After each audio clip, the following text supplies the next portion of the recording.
Hello and welcome to an India Today special broadcast that comes to you from Colombo in Sri Lanka. I'm Gaurav Sawant.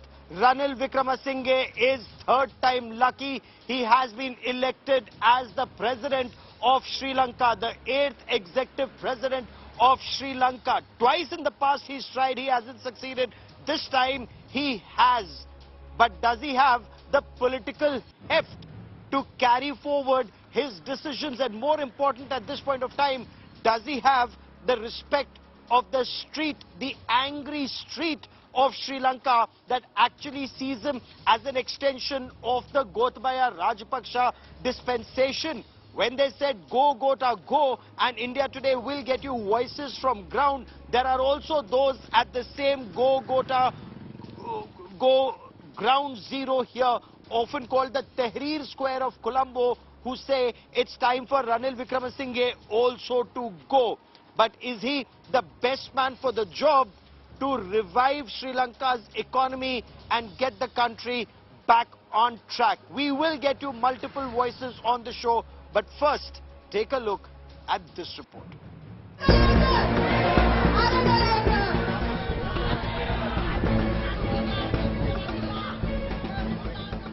As Lanka's economic crisis deepens, Ranil takes oath as president.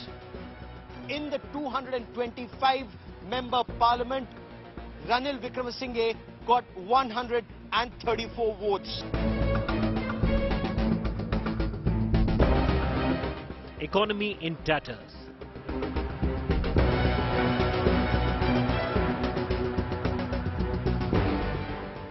Fuel prices skyrocketing.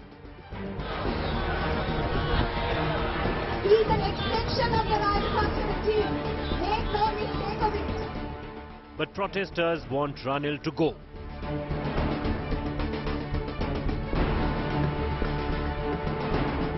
Can Ranil pull Lanka out of crisis? India Today in the heart of Colombo. What next for Trouble Island? So more than 60% of all votes polled in the Parliament of Sri Lanka were in favor of Ranil Wickremesinghe, which means the vote in Parliament is his. What about the people on the streets of Sri Lanka? And we will get you those voices, but first, as always, the headlines on India First.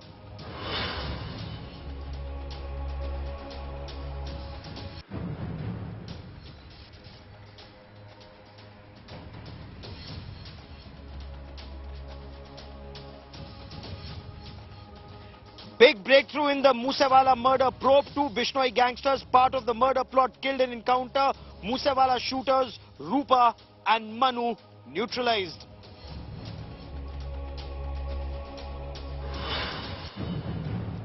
After Haryana DSP mowed down by mining mafia dumper, crisis.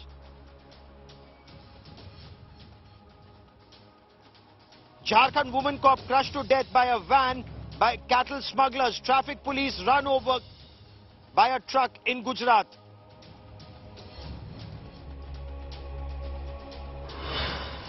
Kerala NEET innerwear controversy snowballs. 5 arrested for humiliating young aspirants. National Testing Agency forms a fact-finding panel.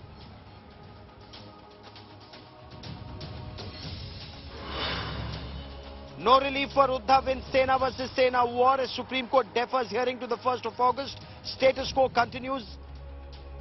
Top court says preserve all assembly records.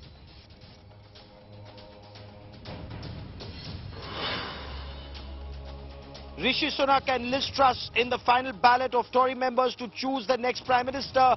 Rishi Sunak leads with 137.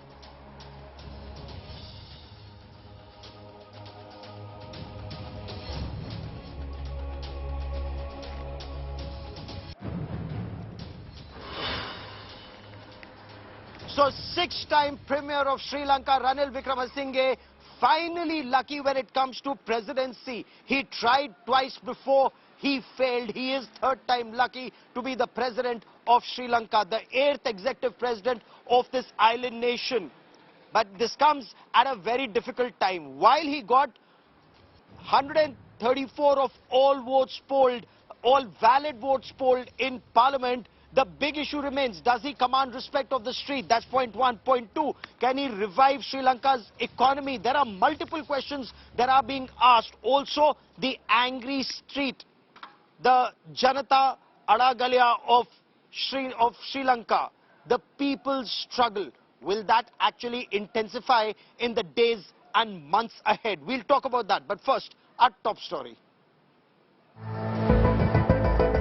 As Sri Lankan Navy personnel in speedboats patrolled the lake around Parliament building in Colombo, a crucial election was underway inside the building. Sharp at 10 a.m, the process started with the announcement to elect the new president of Sri Lanka after the unceremonious ouster of Gotabaya Rajapaksa last week. Of the three in the race to be president, Ranil Wickremesinghe was seen as front-runner after leader of the opposition Sajith Premadasa stepped aside in favour of Dallas Allahaperuma. The latter was seen as inching closer to the 113 mark in the 225-member parliament. And just a little before 12 noon, the announcement was made. Ranil Wickremesinghe, with the vote of 134 MPs, was way above the 113 halfway mark. His nearest rival, Dallas Allahaperuma, got the vote of 82 MPs, and the left leader Anura Kumara Dissanayake had the support of only 3 members of parliament. Honourable Member of Parliament Ranil Wickremesinghe has received 134 votes. Ranil Wickremesinghe, who has been 6 times Premier of Sri Lanka and entered politics in 1977, the President-elect struck a conciliatory tone, seeking a national effort to rebuild the island nation.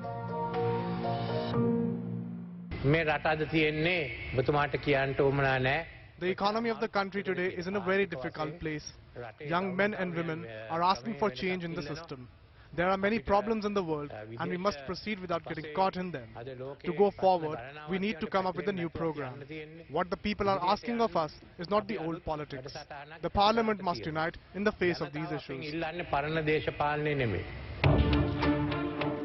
However, the road ahead, to put it mildly, is full of challenges. Sri Lanka is virtually bankrupt, unable to repay loans. Prices of all essentials are skyrocketing, and despite standing in long queues for days, petrol and diesel remain a huge challenge. As the new president prepares to take over presidency of a troubled nation, Wickremesinghe has to not only revive the economy, but also convince the angry street that he is the right man for the job. Having secured a lion's share of votes, Mr. Ranil Wickremesinghe, the president of Sri Lanka, now leaving the parliament. In the 225-member parliament, Ranil Wickremesinghe got 134 votes. Of the 225 votes, 219 were valid, 2 abstained, 4 were rejected. Now, those who stood against him, for example, Dallas Allahaperuma, he got 82 votes, and Anura Kumara Dissanayake got only 3 votes. As he leaves the parliament, the challenges for the Sri Lankan president are immense. His biggest challenge remains to revive the economy. A major challenge also remains is to get the angry street back to work, back to their homes, to be able to once again put Sri Lanka back on its feet. With cameraman Kripal Singh at the Sri Lankan Parliament in Colombo, Sri Lanka, Gaurav Sawant for India Today. Right behind me in Colombo, that is Gota Go Gama or Gota Go Home, Gotabaya Go Home. That is how this protest started. Many are calling this the Tahrir Square of Sri Lanka. But now that Ranil Wickremesinghe is the elected president of Sri Lanka, what is it that the protesters intend to do? With me, a group of young activists and protesters who've been on the streets for the past 103 days, if I'm not wrong, 103 days and counting. Let me begin this conversation. Joining me is Rai Balthazar. Rai is an activist. Also with us is Kalpana, Madhubhashini and Anjana. Now, some young activists that India Today will speak to, but Rai, let me begin by asking you. Ranil Wickremesinghe, acceptable to the street? Not acceptable, because he is only an extension, Gaurav, of the Rajapaksa regime. He came in very particularly, he was brought in by Gotabaya Rajapaksa to safeguard Gotabaya's place in power, and now that he has left, Ranil has acquired that place. We don't see him to be any different to the Rajapakshas. He's only an extension, and therefore we don't think that the majority of people cannot validate the fact that he is our president. Okay. Now, majority of the people who are protesting here may not validate him, Anjana, but I want to understand from you, after all, 134 of all valid votes were in his favor. 219 votes were valid of 225, 134, which means more than 60% are in his favor. Most definitely, and that was in the parliament itself. But what we are meaning is, what we are saying is, he has no mandate in the streets, in the country itself, in the villages, in the towns, in the streets. There's most definitely no people mandate for our current president. Definitely no mandate. So no people's mandate. After all, he didn't win his own seat. He's here. Is he beholden to the ruling SLPP? And be that as it may, what is top priority at this time, Kalpana Madhubhashini, when your country is actually in deep economic crisis, deep political crisis? Many argue he perhaps is the best man for the job. He has been appointed before also, and our country became to this stage. And not only him, there has been several politicians for the past 74 years, mainly two parties. One is led by him, the other one was led by Mahinda Rajapakshas, and they are mostly Sri Lanka Freedom Party and now Sri Lanka Podujana Peramuna. So these two parties, having been appointed in Sri Lanka for the past 74 years, election by election, they had not done anything to this country. I mean, that's why we are in this deep economic crisis. Anything, but by anything I mean anything which will affect our economic core. That means which will enhance our exports and whatever it is. Does he have a roadmap? Would you be waiting to find out whether he has a roadmap to revive the economy or not? Now, I spoke to several of these activists, all of them gainfully employed otherwise in life, and many others we spoke to at this square here. But 103 days and counting. Will these protests intensify in the days, weeks and months ahead? We bring you this ground report from Gotago Home Center.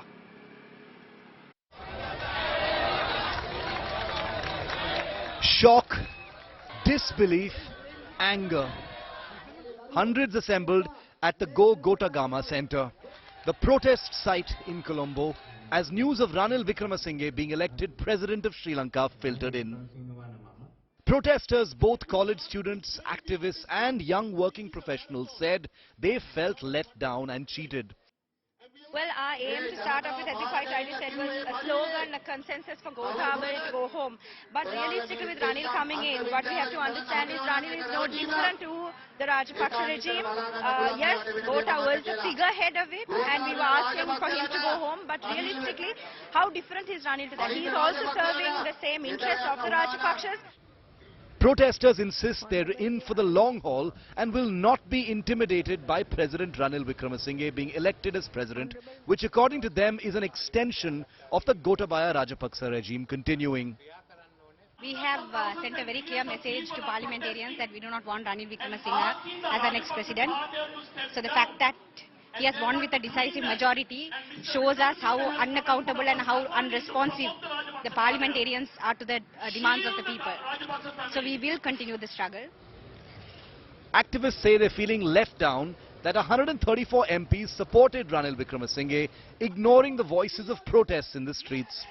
The next phase of their agitation is not just going to be against Ranil Wickremesinghe, but also against the MPs who they claimed ignored the voices of the masses. We should continue the protest forward because Ranil should go home because he was not a democratically elected parliamentarian. Even he became PM because he supported Rajapaksa regime, and now buying the parliamentarians, he has become president. So the people's struggle will continue until he resigns. There are apprehensions that the regime may crack down on protesters in the name of tackling anarchy and to restore order to bring in both tourists and investors. But protesters insist they will regroup and form a strategy to continue their struggle for what they insist is their goal of power to the people and grassroots democracy with equal distribution of wealth. These protesters at least see Ranil Wickremesinghe as an extension of the same regime, and they want a clean change. Some of the protesters we spoke to said they're extremely disappointed. At least 134 members of parliament supported Ranil Wickremesinghe. Clearly an indication that the aspirations of these protesters and those in parliament are very different.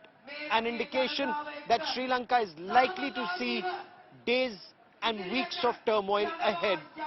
With cameraman Kripal Singh in Colombo, Sri Lanka, Gaurav Sawant for India Today. So what now? The first phase that saw Gotabaya Rajapaksa leave this country and flee.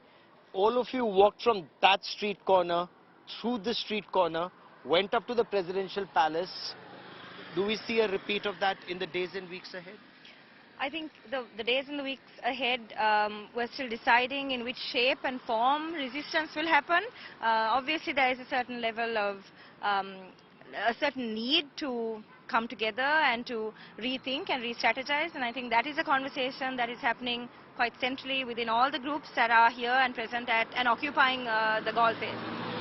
How many groups are there, and is everyone on the same page? Because some of the people I was speaking to seem to think that reviving the economy is very high on agenda. I mean, you know, unless you have food to eat, how can there be a revolution? So for food to eat, there needs to be money coming into your tourists coming in, money coming in, economy being revived. Certainly, I think the economy is as important for us as protesters. The reason that we were here to begin with was an economic crisis that was coupled with a political crisis. So we are in no way kind of, you know, slotting that further down the line and saying that a revolution, or I mean, we don't really even use that terminology, but this kind of resistance is necessary. So, I mean, if you really look at it, yes, the economy is important, but for the economy also to thrive, you need to have a level of confidence in the leaders, and I think that is a level of confidence that people don't have in Ranil Wickremesinghe, both locally and also through the international communities, through the different organizations that are looking to come to Sri Lanka to support us. That if we need to be able to have more political stability, and more political stability doesn't necessarily only mean just having someone in power, but also having a person who aspires the confidence that is required for people to be able to continue with their economic activities, and that is not something that Ranil has, or something that he is able to give us. Okay. Ranil Wickremesinghe, of course, a couple of days earlier had said that they're in advanced stages of talks with the IMF to secure a package, to secure a bailout. No details followed after that. But isn't an IMF bailout extremely important for Sri Lanka at this stage? Will that economic bailout not, it'll only come, or foreign aid, assistance and help only come for the people of Sri Lanka if there is political stability? In Parliament today, he reached out to Sajid Premadasa. Should political leaders come together? Would the street rethink its strategy, and what is the strategy? How are you re-strategizing your next move? I mean, from the history itself, from when we began at the first day of the Aragalia, we have been collectively talking to different parties of the political parties. We have been talking to the main oppositions as well. Therefore, there is a collective idea of actually removing this unethical political society which have been controlling Sri Lanka for. But how will you remove them? What is the way to remove them? Elections are only scheduled now for November 2024. I think, yeah. I mean, do you want to add? Yeah. You want to comment on that? I would like to add. The thing is that if we take the political parties, as protesters, we have been negotiating with them, but not negotiating. It's like putting forward our demands as protesters. July 9th, before the people came out to streets, we on July 5th, as protesters, we put forward some demands, several demands, major demands, for the betterment of the country, for the politicians. And so you're saying is there room for negotiation with the political dispensation? now negotiation will open only after the stepping down of Ranil Wickremesinghe, because our major demands were Gotabaya Rajapaksa must step down, and the Rajapaksa clan should step down, and Ranil Wickremesinghe, who came as a protector, as a puppet of Rajapaksas, must step down. Then only country can get stabilized politically, because economic crisis has made a political and social crisis. Now political stability is needed to solve the economic and social crisis. That's an important point that you make, because the point that is also being made very extensively here is how many members of parliament of his own does Ranil Wickremesinghe have? He himself, and came in through the back door, as some argue. Who is supporting him? The SLPP or the Rajapakshas? Now, if he's dependent on them to remain president, can he go after corruption in this country? Can he then, and these are questions that are being raised by the people in Sri Lanka, does he have the political heft to carry through maybe reforms that are being talked about? The 19th amendment, for example, reduced the power of the president, which he incidentally had pushed earlier. But then the 20th amendment came, and then becomes extremely complicated. But in midst of all this complication, the problems that are being faced by people on ground, we bring you this report of an orphanage in Colombo that's almost running out of food. Orphanages in Sri Lanka's capital Colombo are bearing the brunt of the economic crisis prevailing in the country. Actually, in the market, there are some shortages of rice, the basic food items, rice and other related materials. But literally, we don't know actually what is the exact amount. But these children who are sheltered, they are in the vulnerable group now, because of the foreign funds, NGOs, those kind of funds they are using for day-to-day activities. Children residing in the orphanages are facing food shortages amid drying funds. We are currently facing a lot of problems with regard to the economic aspect, where there's not enough money to get the food that is required for the children to feed them, but we have been doing our very best with the limited amount of food that we have in this place. A sudden stoppage of foreign funds and funds from non-governmental organizations has forced the authorities at Gunasekara Child Development Center to limit the amount of food being provided to the children.